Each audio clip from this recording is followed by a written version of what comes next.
Hey everybody, happy Friday afternoon. If you are on the East Coast, Glenda. Hey Glenda. Starting now.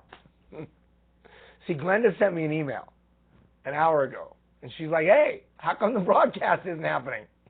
And I sent her an email back that said, because it doesn't start till 1, Jeff, Eastern time.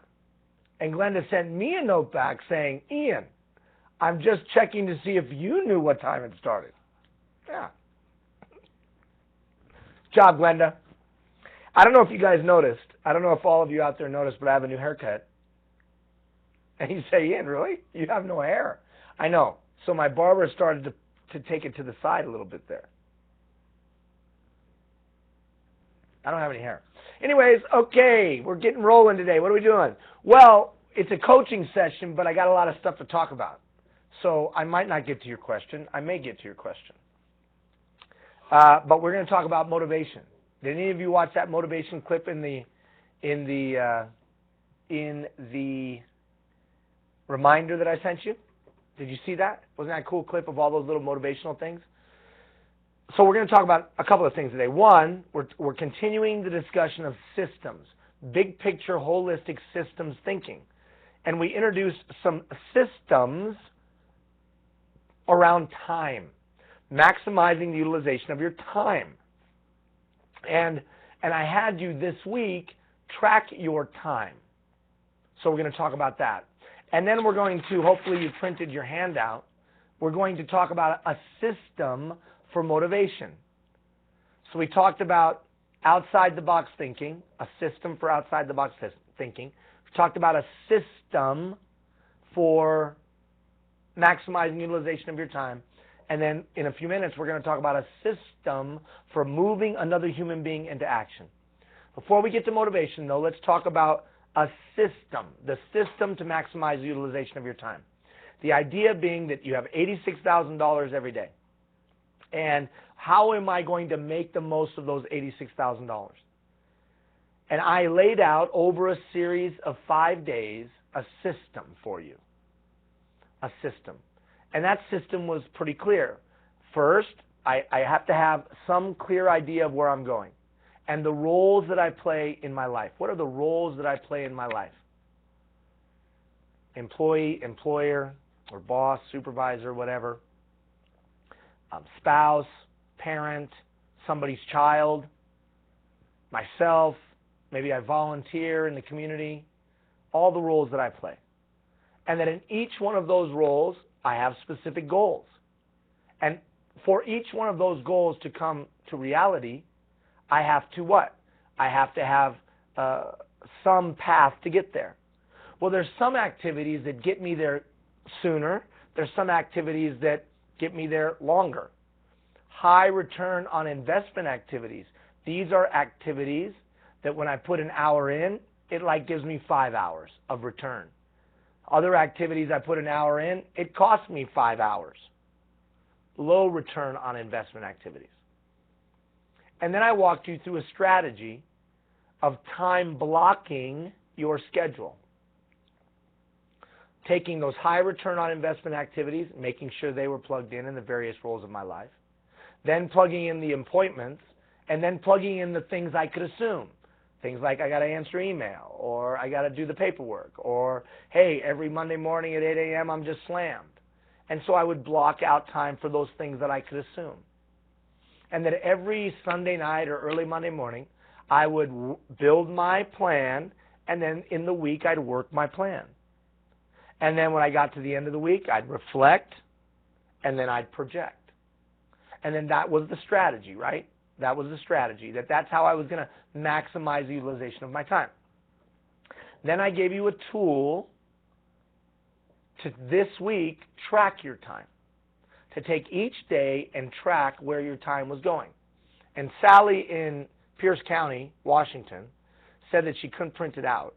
And I'm not exactly sure why, Sally. So I think we sent you one, just emailed it to you, I hope. So today you should be in the last day. So you should have 4 days or so where you tracked your time. So let's talk about what it could mean. when you look at it. So the first thing you're looking for in those 4 days is the amount of time. I'm looking over it. Let's rock and roll. Somebody wrote, let's rock and roll.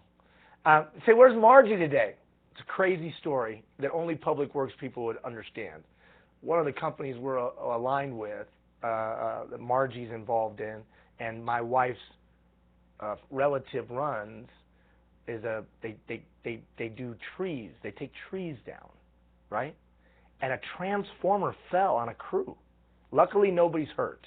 Luckily, nobody hurt. But Margie had to go help with that. So we had to send Margie to help with that. So crazy, crazy, crazy, crazy. But anyways, so I'm kind of monitoring things here, along with Jeff and Keith. It's crazy. Live broadcast. So I told you to track your time. Monday, Tuesday, Wednesday, Thursday. And what I want you to do now is look at the trends. And the first thing you're looking for is this. That list of high leverage activities that I told you to make, that high return on investment activities. Those activities that give you the greatest return for the time in. Where do you see them? How much time did you spend in those activities in a typical week? Lots? Rarely? What? Then look for the low return on investment activities. How much time did you spend in those?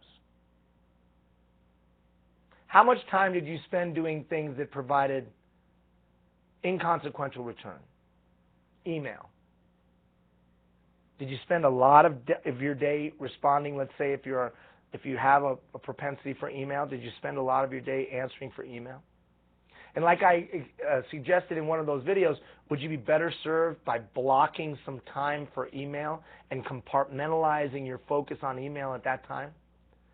I know you and I know me, those of you that are email heavy, it's very easy to respond to that urgent ding email comes in or on our smartphone, and we respond, or the phone call. And the next thing you know, we've spent 2 and 3 hours in that immediate response mode. And our important things didn't get done.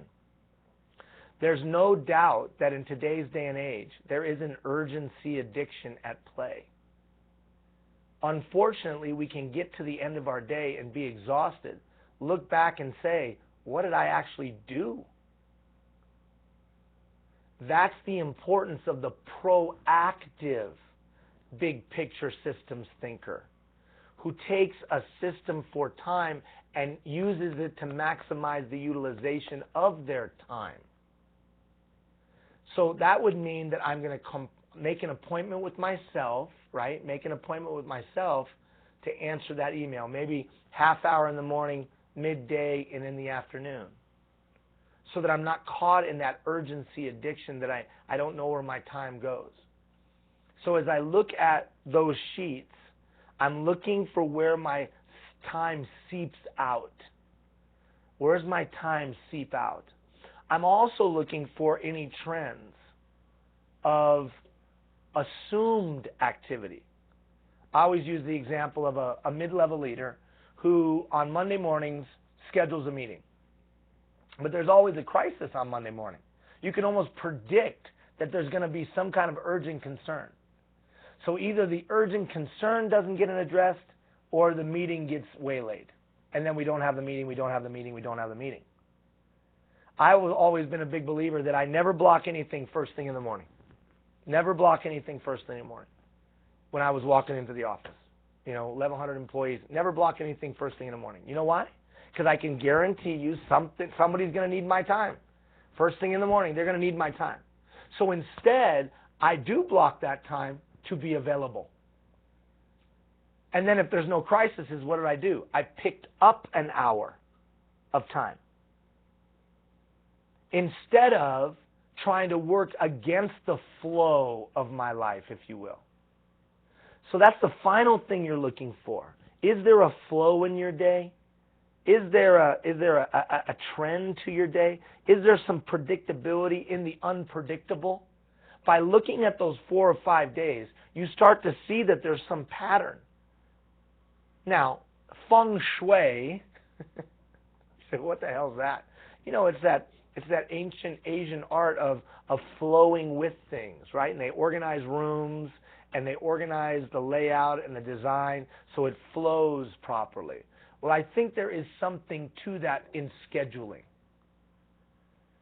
So I can either look to control my environment or I can look to kind of flow with it. So are there some flows to your week?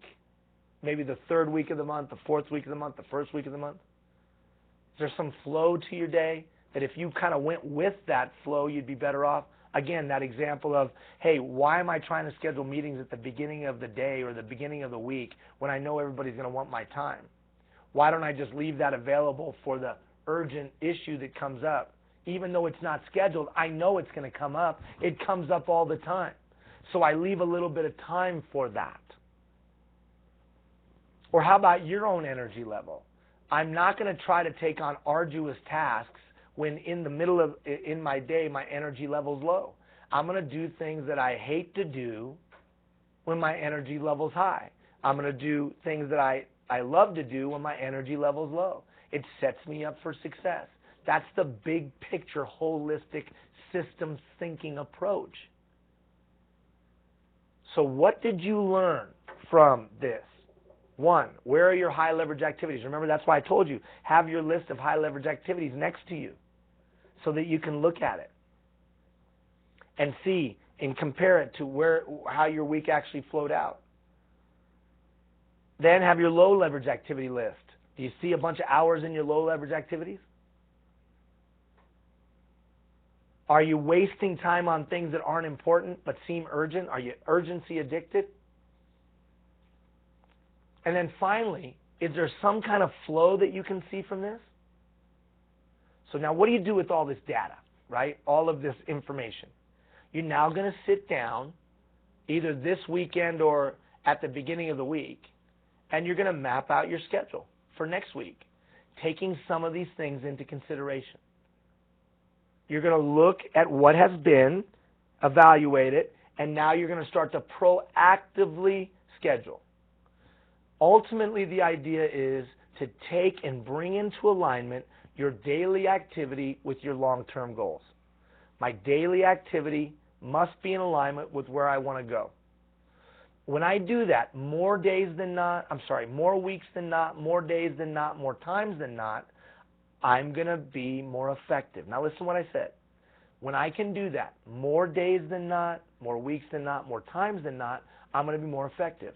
Well, I don't understand the more days than not, more weeks than not. Why are you so specific there? Because there's going to be some days when the whole thing blows up, when it's a wreck. But by having that framework in place, by knowing what your high leverage and low leverage activities are, and by planning your work and working your plan, it's easier to get back on track. Now, one of you sent me an email, and I had a question for the coaching session. Somebody sent an email asking about to-do lists. But Ian, where does the to-do list fit in all this? Well, if you recall, when I mentioned this in the last week in the series of emails, I'm not a big believer in to-do lists for the day. I'm a big believer in to-do lists for the week. What do I need to get done this week? And then as I have gaps in my schedule, that's where I'm returning back to that list. Daily lists are just scoreboards for failure. What do you mean? Well, I can almost guarantee you, any of us that are very busy, you're not going to get all that done in one day. And so then it's just this weighty, uncompleted task on my shoulders and on my head. And every day I feel like, oh, I didn't get that done. Oh, I didn't get that done. Oh, I didn't get that done. Oh, I didn't get that done. And that's what it feels like. So instead, here's what I need to get done this week. And let me work through the week to get it done. And then when a day blows up, I haven't failed. Finally, the overscheduling. So I'm not stacking stuff on top of each other. I'm making sure that I put in those high leverage activities first. Then I'm putting in the activities that I know have to be done, the meeting, the deadline, the whatever. Then I'm even blocking time for the things that I can assume. I can assume I'm going to have to answer emails. I can assume I'm going to have to return phone calls. So I actually block in time for that. But I'm going to make sure I leave some white space. White space in my schedule. White space for the things that I can assume are going to happen. People are going to need my time at the beginning of the day. That's an example. I can assume that there's certain things. My boss always likes to talk to me on Friday afternoons, let's say. I'm making that up. But, let's say invariably my boss is going to call me on a Friday afternoon and want to know what the week was like. Let's say that was a part of the pattern. Well, instead of being frustrated and being like, oh, I got this stuff I needed to get done, how about just go with it? I know he's going to call me on Friday afternoons. And then when he doesn't, what do? Go back to my list. Why is this so important? Well, one, it's important because time is a perishable commodity. Two, it's important for your stress and your well-being. Stress reduced, well-being increased. Third, you can't be an effective leader today if you don't have a great way to maximize the use of time. Remember, this is different than time management. Time management. We're not managing our time. We want to maximize the use of our time. Another one of you sent me an email. It says right here, what's the difference between time management and this phrase you're using, maximize the use of your time? Brenda. Brenda sent that. The difference is this. Managing my time. Making appointments, having a to-do list. So I make my appointments, I have my to-do list for the week. That's good. Except it's probably not connected to long-term goals. It probably hasn't identified those activities that will give me the greatest return. Maximizing utilization of my time clearly articulates the long-term goal and how the daily activity contributes to that. It takes into consideration those activities that would provide me the greatest return, and it avoids those activities that would actually steal time away from me. It assumptively plans for the things that I can assume will happen to ensure that I don't get waylaid every day. There's some predictability to the unpredictable. And most importantly, it takes into account that there are some activities that will give me a greater return than others, and I proactively ensure that those happen regularly. That is fundamentally different than I make appointments and have a to-do list. Wouldn't you say, Jeff? Fundamentally different. This maximizing will ensure or give me the greater likelihood that the goals that I've set in each one of the roles of my life will be attained. Now, not to be melodramatic, but you'll be hard-pressed to be a great dad in today's day and age if you don't have a plan to maximize the use of your time. You'll be hard-pressed to be a great boss. You'll be hard-pressed to have time for yourself. You'll be hard-pressed to be a great spouse. Oh, what do you mean? Hey, we're busy. You're busy. I'm busy. We're busy. One of those things is going to fall off of the priority list. Or there'll be an ebb and flow. Some weeks I'll focus on this, some weeks I'll focus on that. And you have at least the risk of one of those things being left behind. And do you want any of those things to be left behind? No. No, you don't. Especially time for yourself and for your family. So I can't overemphasize this. I don't like your system. It sucks. It's the worst system I've ever seen. Dumb system. $86,000 system.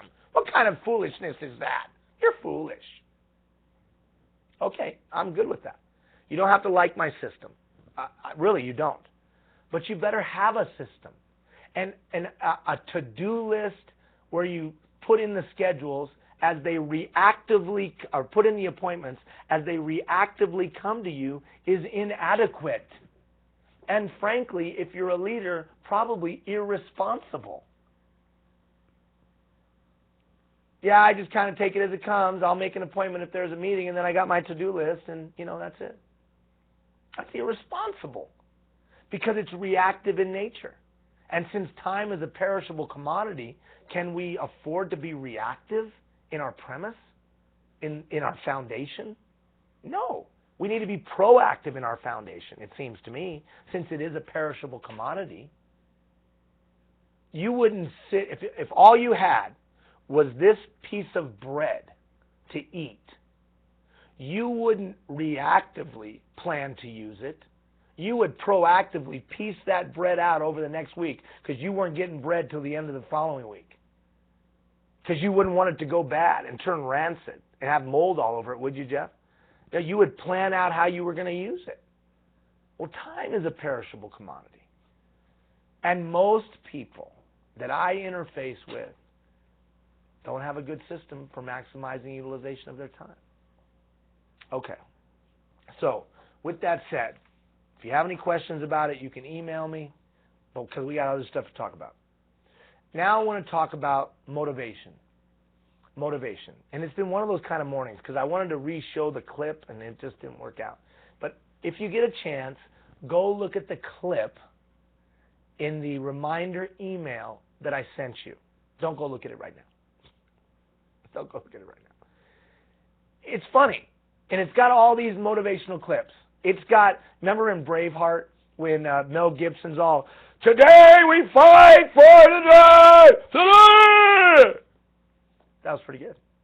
It's got the clip from Rudy. Remember when that guy is standing there and they're in the tunnel there and he's talking to Rudy. He's like, if you quit today, then you're a quitter and don't quit. And it's got the speech from Rocky and like Rocky 4. "I can do it, Adrian." And it's got some funny ones. It's got Charlie Brown. And he's all, "We can win." And it's got John Belushi in what is it, Animal House.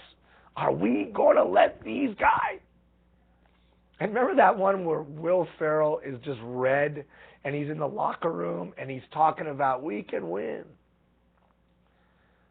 All of those motivational clips and all the great motivational clips you've ever seen. Newt Rockney, win one for the Gipper, was to make a point.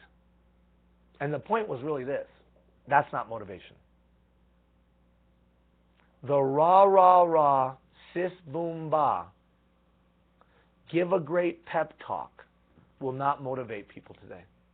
It won't sustain. It might motivate them for a moment, but it will not sustain. So the question is this. Do you have a way to move another human being into action? Do you have a way to motivate them? If you don't, then listen up. If you do, I still want you to listen up, because usually when we say we have a way, it's something that we kind of know innately, which means it's difficult to teach it. So you having a way isn't enough. You have to be able to, download that to your direct reports so they learn how to motivate themselves and others. Right? When you become a leader, it's not enough just for you to know how to do it. You got to be able to teach it as well. Otherwise, it ends with you, and that's not sustainable and not effective. So first, what is motivation? Well, simply put, motivation is just that which puts me in action. That's all it is. That which puts me in action. If this was a stove, isn't it funny? Look how technologically inclined we are. We stole what is this called?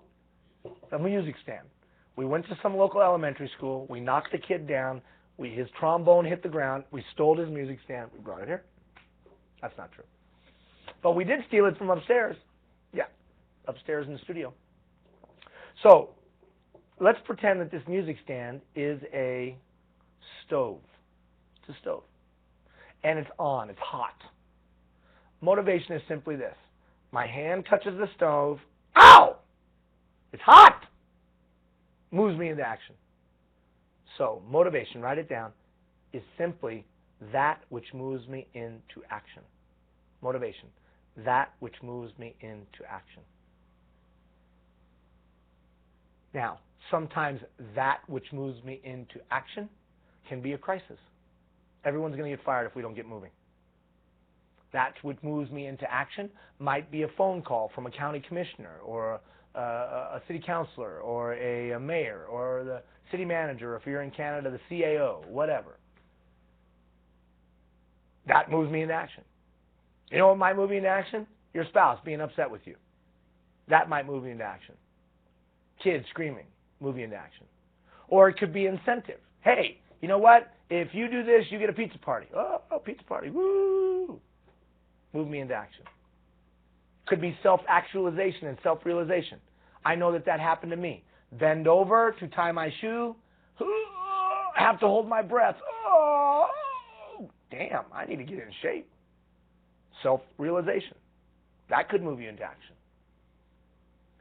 Motivation is just simply that which moves another human being into action. So then, what does it take to be a great motivator? Great at moving other people into action? Well, I think it takes a system.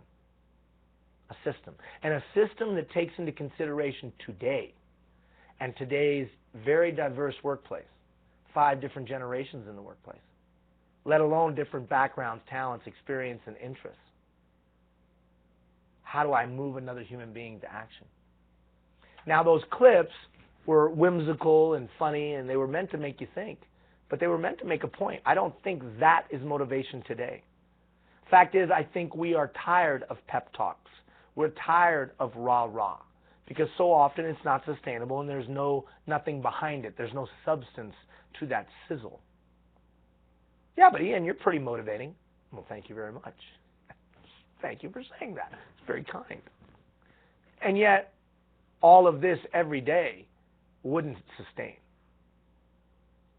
I think it's changed. I think it takes a different approach to actually motivate a human being. I think you can actually be a poor talker, maybe not so great at charging them up, and be a highly effective motivator.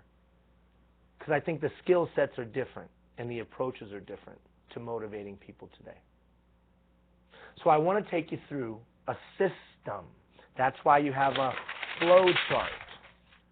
It was in your reminder email. Hopefully you printed it off. Or it's on the web portal right now. I can see it right there. It says motivation flow chart. Right there it says, oh, I'm sorry. Yeah, it says motivation flow chart. Motivation flow chart. Why a flow chart? System. Very simple to follow. Just like the flow chart we used for coaching an employee. All right. First, motivation. That which moves me into action. Step number 1, I have to identify people's hot button.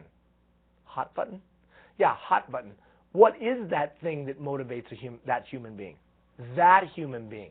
Not all human beings. It's very specific. That human being. Well, here's a couple of things we already know about that human being. Hopefully, you started to think about what their communication style is, right? Fact-based communicator, emotion-based communicator, belief-based communicator, values-based communicator. Maybe even you did the leadership style inventory, so you know they're a nurturer or a researcher or organizer or energizer. And you've learned that about yourself as well. And because you're utilizing the chat, 80% of the listening, 20% of the talking, asking open-ended questions, you're getting a better sense of who they are as a person. All of that should help you start to kind of figure out what is their hot button. Discover what motivates people through the chat approach, asking open-ended questions as well as observation. Using the chat method, we quickly find out, is it recognition that motivates this person? Is it the opportunity for advancement that motivates the person? Is it money that motivates the person? Or is it something else? Now, here's the funny thing. We always think it's money, but what did Maslow say? The hierarchy of needs? Money's not even in the top 5, I don't think. I don't think it's in the top 8. You know what it usually is? Validation. What do you mean? I acknowledge you're a valuable, worthy human being.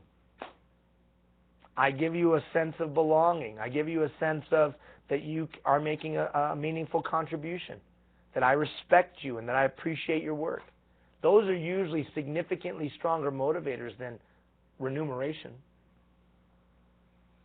But know this. The first step in me becoming an effective motivator is trying to understand what might motivate a human being. I had a guy one time that worked for me, and we were in the big hotel casino, and I was running a big part of it, and I wanted to motivate this guy. wanted to reward him and thank him and then motivate him for future work. He'd been working very, very hard, and so I wanted to motivate him. And he was going through a tough time in his life, so I wanted to motivate him. And so I gave him tickets to the Golden State Warriors basketball game at courtside, because we had these courtside seats through the casino. And we were going to fly him to the Warriors game from Northern Nevada. Get on an airplane, fly over, go eat supper, and then go to the game, and then get back on a plane and fly back. Phenomenal, right? Phenomenal. And I know he was a sports guy, and I knew that maybe his wife and he would enjoy going and doing that, having some supper, getting some time alone, that kind of a thing. That had been going through a tough time in life, and he had been working very, very hard. So not only was I rewarding him, but I also wanted to motivate him for future performance. Give him the envelope, it's got the tickets, hope you enjoy, rah, rah, rah. He looks at it, thank you so much, blah, blah. Now it's Monday, so after he's gone. He went on the weekend, after he's gone. Sit down. And I see him, and he doesn't say anything, except for good morning. I'm like, well, I was kind of ungrateful. And so I thought to myself, well, should I go to him and be like, hey, how was it? No, I'm going to see if he ever says anything. So now we get to the end of the day, he hasn't said a word. Except, normal business stuff. Next day, nothing. Third day, now I'm pissed. I could have taken those tickets, or somebody else could have taken it. What a phenomenal trip, cost us thousands of dollars, man. Well, you're not appreciative, you're not showing any gratitude, and obviously not motivated. So I call him in. Hey, Mark, how was the trip? Oh, it was good. Flight's okay, everything was great. Limo picked you up, took you to the restaurant, and then to the game. All expenses paid. Everything was great? Oh, yeah, it was good. Good game. Yeah, it was fun. Mark, you don't seem to be very, excited about this, motivated. I mean, it's not like these things happen all the time. This was something very special that we wanted to do to you, to recognize your hard work and give you a boost, and you know what I mean?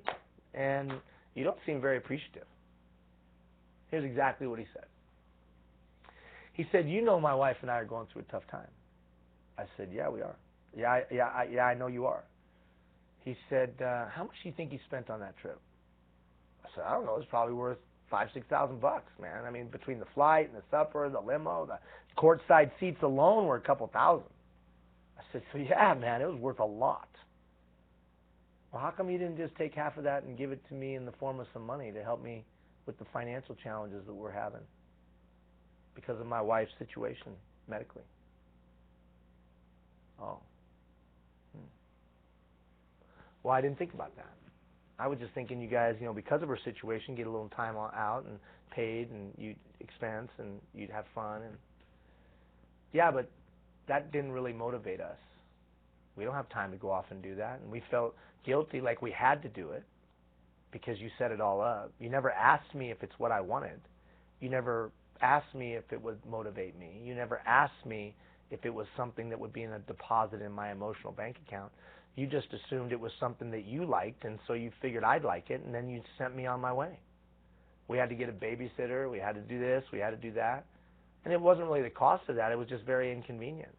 And so I went ahead and did it, but it's not very motivating. And how many of you know that at that point I reached across the desk and grabbed him by the throat? No, I didn't do that. I didn't do that. But it was a great learning experience, and I appreciated Mark being honest and forthright with me, and we had that kind of relationship. Well, what did I learn? I learned that everybody's hot button is different. And if I had really been listening to what he needed, his needs, wants, hopes, desires, and aspirations were, I probably wouldn't have done that. I would have done something else. Now, I recognize that that example is so far afield to what you do every day. Okay, I get that. Don't send me a note saying, yeah, that has nothing to do with us in public works and in the public sector and da-da-da. I'm just using it because it's a very overt example of how I was an idiot. An idiot. Because everyone's hot button is different. And if you want to be an effective motivator, you take the time to understand people's hot button. You take the time to understand what might move them into action. so that you can push that hot button. So is it recognition? Is it advancement? Is it just a pat on the back? Is it more authority or responsibility? Maybe it is money, and maybe you don't have that opportunity. So what is it that motivates that human being? Or at least can you have an educated guess at it? Now, once you've identified that button, come down and then look at the multiple methods of motivation that are out there. See, there's methods to motivation. So I've got a hot button. Now I got to figure out a way to push that hot button. Push that hot button. Push that hot button to move them into action. Because that's all motivation is. Now, there was a time where the threat of death was the motivational technique of the guy, in charge of the boat. So there's some guy banging the drum, boom, boom, boom, and we're rowing. You and I are rowing. And it was threat of death. Row harder. I'm really tired. Do you want to die? No, I don't want to die. Let me row a little bit harder. And then we started to realize that maybe that wasn't the most effective motivational techniques, and as time has gone along, we've gotten more sophisticated in trying to push that hot button. But make no mistakes, each one of those methods boil down to just a couple. Each one, it's only about 4 methods of motivation. So let me review them really quickly. First, there's the boss method of motivation. And that's simply this. I'm the boss, you're not, do what I tell you to do. Many of you, through your autobiography, have experienced that method of motivation. I'm the boss, you're not, shut up, and do what I tell you to do. There are still people that utilize that method of motivation today. One of the reasons that method of motivation is no longer as effective is because people look back and say, I don't care, you're the boss. You can kiss my... And then they cross their arms. And then they do as little as possible. Why? For all the reasons that we've talked about in the past weeks.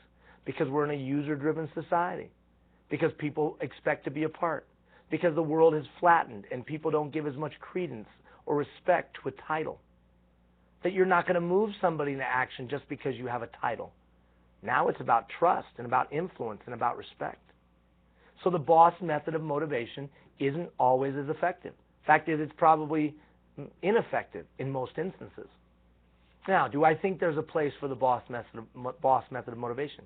Of course there's a place for the boss method of motivation. Of course you are in charge as the leader or supervisor.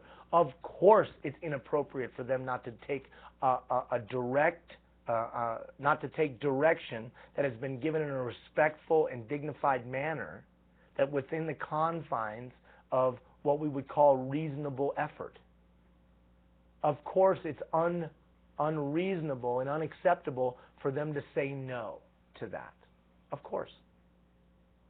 But I don't need to be an autocrat about it. I'm the boss. You're under my purview. I need you to do this. I would make a suggestion, though. That's going to go a lot further when you give some explanation to why we're doing it. Well, I don't need to explain to anybody anything. I'm the boss. That's not going to fly. You're going to get attitudinal pushback for sure. But if I say, here's what we're doing and kind of here's why I've made the decision, now we're moving forward. Boss method of motivation. I'm the boss. Do what I say. Today is probably, here's what we need done. Here's why we need it done. I've hopefully tried to include you in that process, but ultimately, I'm responsible, and I'm in charge, and this is what we're going to do. And I love you, and this is what we're going to do. Second, the good old boy approach. We've all used this. What does this sound like? Hey, how you doing, man? Good to see you. Hey, can you do me a favor? Next day. Pal of mine, buddy. Hey, did you watch that football game? Hey, did you see that Dancing with the Stars? Hey, whatever. Yeah, woo. Did you watch that show Splash? And Kareem Abdul-Jabbar was jumping off the thing, and What do you want, Ian? Can you do me a favor? Right? You've had that approach used on you. The idea being that you think I'm a good old guy or gal, and so I'm going to move you into action based on the fact that you think I'm a good old person. And so you move into action because, Ian's a good guy. Let me go ahead and do it for him. The downside to that approach to motivation is, after I've used it on you 2 or 3 times, when you see me coming down the hallway, what do? You run the other direction. Oh crap, there's Ian. Because you know what's coming out of my mouth after that good old guy stuff. Something I need from you. And you almost want to say, cut the crap. Just tell me what you need, because that's where you're going with this. So the good old boy approach to motivation won't last. Look, I'm a good old guy. I'm a good guy. You're a good person. We're all good people. But that's not going to move people into action, and it won't sustain over the long term. Then there's the tangible approach to motivation. Okay, everybody, if we can do this, we're going to have a pizza party. Woo! Tangible approach to motivation. Some kind of reward. Now, I'm not a big reward guy, because the challenge is we usually reward one person, employee of the month, or employee of the year, or employee of the quarter. So I got one winner and I got 23 losers. It's kind of the message. Oh, what are you saying? Everybody should get a trophy? Are you one of those kind of everybody gets a trophy guys? No. But I am this. Anybody that exceeds the performance standard should be acknowledged. Every time somebody exceeds the performance standard, it at minimum should get this. Good job. That was above the standard. Well done. And anybody that regularly exceeds the performance standard should really be acknowledged. And you might have 2, 3, 4 people doing that. And well, what are we going to do? Recognize everybody? Well, if everybody is exceeding the performance standard, then the answer would be yes. If they are all exceptional performers, well, we couldn't do that. We just couldn't do that. Wait a minute. Here's the standard. They're all performing here.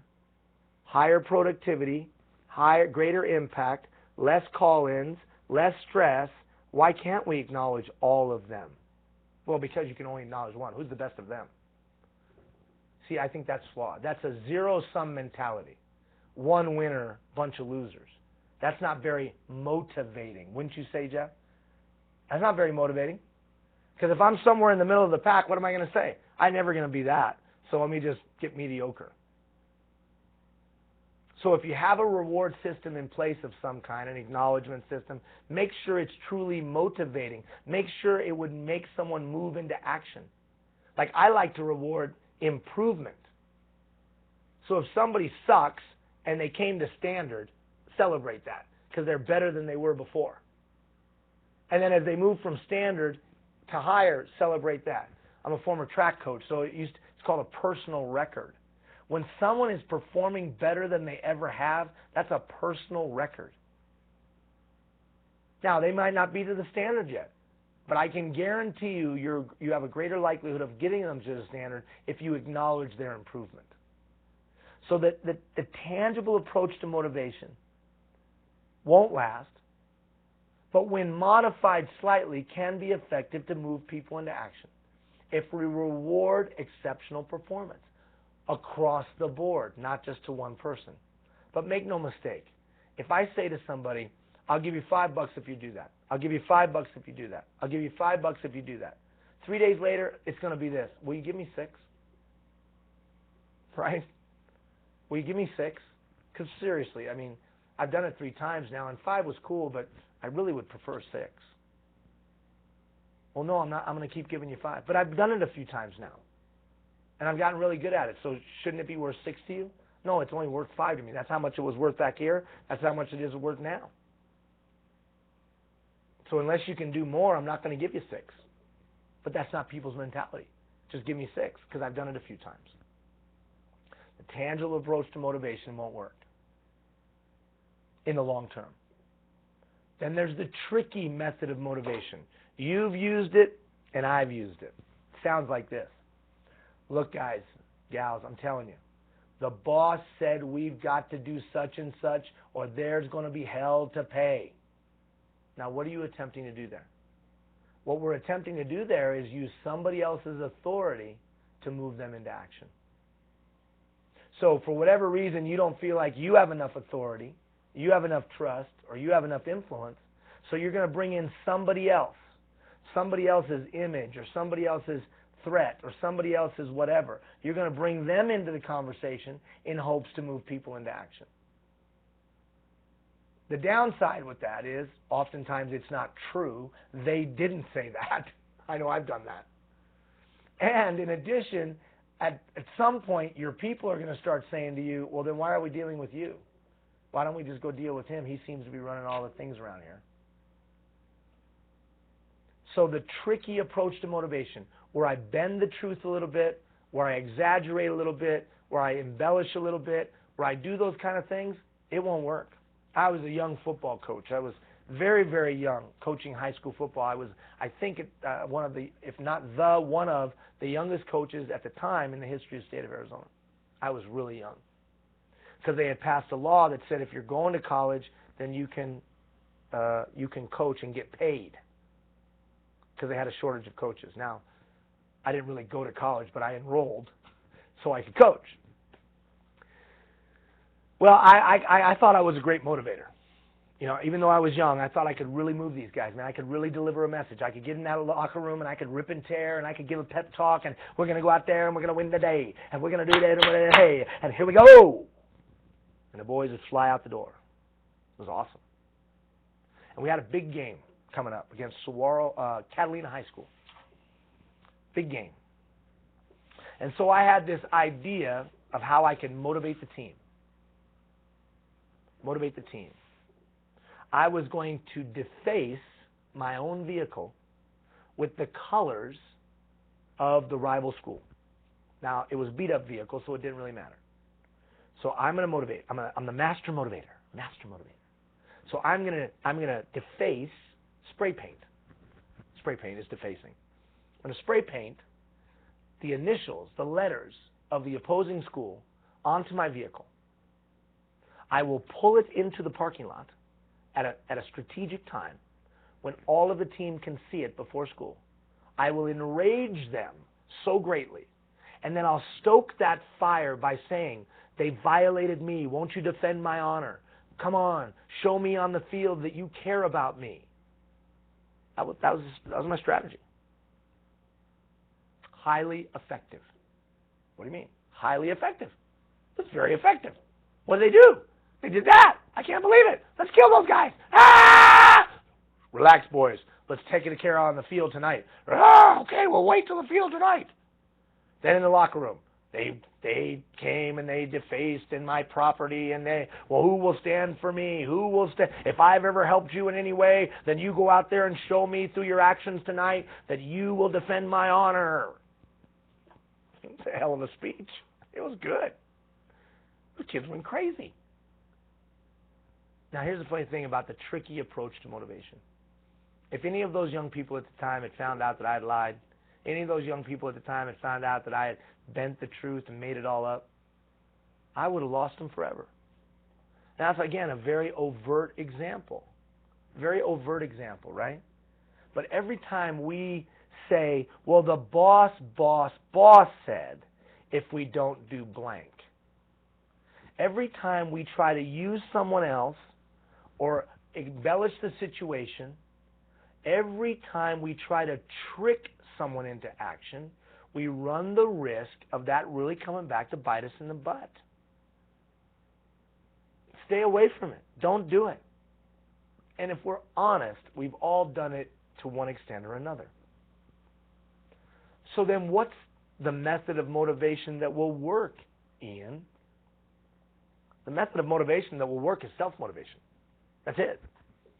Well, how do I use the hot button to get to self-motivation? Well, I might use the first three of these to move them initially into action. I might use the boss method. Hey, this is what we're doing, this is why we're doing it, and that's it, I'm the boss. I might use the tangible approach. Hey, here's the pizza party. Hey, here's the recognition program. Hey, here's the whatever. I might use the good old boy approach. Hey, man, I care about you. I'm here for you. Do me a favor. Go out there and give it your best. Go do this task, whatever. I might use those methods. I'm not going to use the tricky approach. I might use those methods to initially get them off the dime, to move them into action like that hot stove, right? It's hot, I move into action. But ultimately, it's the bottom section. You can be a great motivator, because great motivation today is as follows. I identify somebody's hot button. I gain an understanding of their talent, their ability, their needs, wants, and desires. I help encourage them to build a plan to that potential. Then I support them in that plan. I celebrate them as they move forward. I coach them, based on our previous discussion, when they stumble. And then what do? I celebrate their achievements. Look what it says here. You can be a great motivator if you remember to, 1, listen more, talk less. Gain an understanding of that human being's hot button. Utilize that chat, 80% of listening, 20% of the talking. Help them see the potential that they have within them. Point out their assets and the skills and the abilities that they have. Encourage them to develop some kind of plan to move to that. And then support them in the plan. And this is important. Coaching them when they stumble. So I'm not just, Pollyann. When they stumble, I'm there to coach them. But remember, I'm there to coach them. Utilizing that flow chart, right? Training them if they need it. Clarifying expectations. And then if needs to clarify choice, I do that as well. Using that method that we talked about in the past. And then celebrating as they progress. Nowhere in there is a pep talk. Now, there may be encouragement because I'm pointing out their assets. But I'm not blowing smoke. I'm telling them the truth. This is what I see that you're able to do. Now let's build a plan using those assets to move towards that. Wouldn't you be motivated by a supervisor, a leader, that you perceive to sincerely care about your best interest and worked hard to grow you? Oh, they didn't blow smoke. They told you the truth. And when you didn't perform to the standard, they called you on it, but gave you suggestions and recommendations of how you could improve. And when you did exceed the standard, they celebrated your success. I don't know of a person in their right mind that wouldn't want that kind of leader. And frankly, today we're motivated by that person. So I don't need to be a great talker. I don't need to be able to spin a wonderful story that touches a heart. What I got to be able to do today is listen. What I got to be able to do today is give insight. What I got to be able to do is help somebody build a plan to their potential. What I got to be able to do today, give them guidance when they stumble. Encourage them when they succeed. Celebrate, when they succeed. That's what I got to be able to do in some kind of sequential way that they can predict the way you're going to respond or the way you're going to proactively act. That's motivation today. We don't have time. You don't have time and I don't have time for the pep talk guy that comes in and rah-rah-rahs you. Now, do we like that every once in a while? We do like that every once in a while. But you and I both know somebody comes into your life every week and hits you with that rah-rah stuff. Enough. You need a leader that gets things done, makes things happen, and does all the things that we've talked about previous to today. And you'll notice that these things build sequentially. Motivation is just that which moves me into action. That's all it is. So, 1, get to know people well enough that you identify their hot button. I've given you tools to do that. What's their communication style? Use that leadership inventory survey. Get a better beat on them. And then use that chat. Open-ended questioning, 80% of the listening, 20% of the talking, to really get to know what motivates them. Recognition, advancement, whatever. Don't make my Mark Kraber mistake where I applied the wrong motivation approach. Then I may have to use some of the methods to move them to self-motivation. The boss method, the tangible approach, the good old boy approach. I'm going to avoid the tricky, though. It's too risky. And then the self-motivation comes from understanding them, their needs, wants, hopes, and desires, helping them recognize their talent and ability, then helping them build a plan to that, coaching them when they stumble, encouraging them when they succeed. That's motivation. On Monday, I'll unpack that again for you. Okay. Having a lot of trouble to identify the hot button with most challenging employees. That seems to be content and just showing up and going through the motions. Great question from S.K. Wick. Okay, so I've got this person in the dynamic, that nothing seems to motivate them. Let's say they have quit and stayed, or they're just trading time for money. Watch how this combines. The coaching approach, that flow chart, and this dialogue combine. That's where they understand the expectations, right? You know they have the training and tools. They're just choosing not to perform to the standard. Well, that's where we got to sit down and have a chat. And you might ask them, just ask them, you don't seem to be excited to be here. Why? See, it's identifying, as we've talked about in the past, that attitudinal barrier. Now, their performance isn't overtly below standard. See, that's the tough one, where it's just below. They're just not doing it right. Not so bad that you can call them on the carpet, but just bad enough to be annoying. They're just doing enough to get by. They have quit and stayed.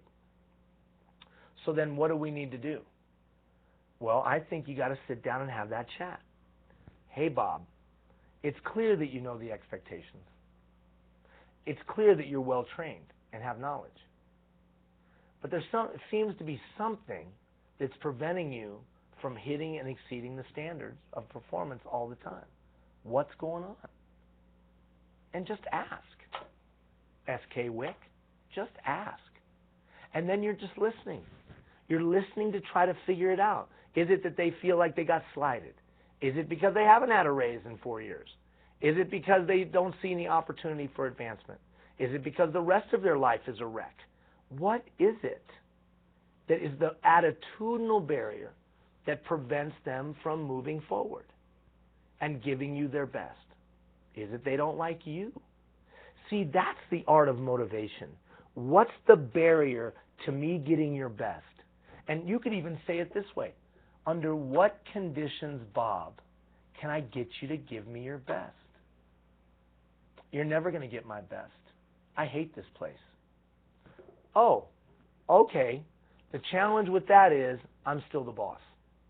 And the challenge with that is that we have a standard of performance. And the challenge is that nowhere in our third-party agreement, third-party representation agreement, in our standards of municipal performance, nowhere in any of that do you get to do a bad job. So let me be clear. I'm going to need you to meet the standard. See, that's when the boss method of motivation does kick in. I'm going to need you to meet the standard. And if you choose not to meet the standard, then we're going to have to choose to follow the progressive discipline policies that we have in place. Oh, Ian, I don't have time for that, man. Just let him go. Hell, that's way too much trouble. Yeah, and then what happens is, because you let his standard be below, that's Bob's standard, be below, Bob's performance be below standard, then everybody else looks over at Bob and they're like, why the hell are we busting our ass? Why should we bust our butt? If Bob doesn't have to do the standard, why should we have to do standard? And now you've just set the standard. So it's funny that motivation, moving someone to action, is completely aligned with performance standards and coaching the standard. We're just giving you some tools of how to move that person into action. But ultimately, the tool might be this. You don't have a choice, Bob. You need to perform to the standard. That's it. And if you want more advice on that, go back to the last coaching session, right, Jeff, where we gave you a significant amount of information. So to answer your question very specifically, sometimes it's just asking, what's the issue? Why aren't you giving your best? I'm burned out. I'm beat up. I'm tired of this crap. I know you've only got 1.5 years left, but you know what? Your actions are starting to impact everybody else. And so under what conditions can I count on you to give your best moving forward? See, remember, sometimes we gotta have that chat where we're just having that interaction. I'll use the word confrontational, but it doesn't have to be aggressive. I just got to ask. I got to confront. Why? So SK Wick, hopefully that gives you some insight. Send me an email, and I'll give you a couple more ideas on that as well. All right, I look up at the clock. I see we're at the end of our time. I'm glad that we got to, oh, good call. I'll give it a try. Cool. Thank you, my friend. All right, sorry we didn't take more questions. I tried to answer the questions that were emailed in. There's a couple of others that I didn't get to. I will respond to those via email directly back to you. I appreciate you joining us Monday morning. We got another recap of our dialogue around this, give you some more tips. And then next week, we start a new competency next Friday. If you didn't have a chance to track your time, do it in the coming days. If you did track your time, now you sit down taking that information and the concepts, and what do you do with them? You sit down and you project your schedule for this coming week, right? Project. Blocking in the high return on investment activities, then the things that you don't have to be scheduled, then your assumptions. You block that into your week, and hopefully you'll have a more productive week. Appreciate what you do as the mid-level emerging leader. You're the key to success of any organization. And your organization touches every citizen from cradle to grave. You build our communities, you maintain our communities, you sustain our communities. And through your efforts, we can live in 21st century style communities. And we thank you for that. Have a great weekend. Take care, everybody.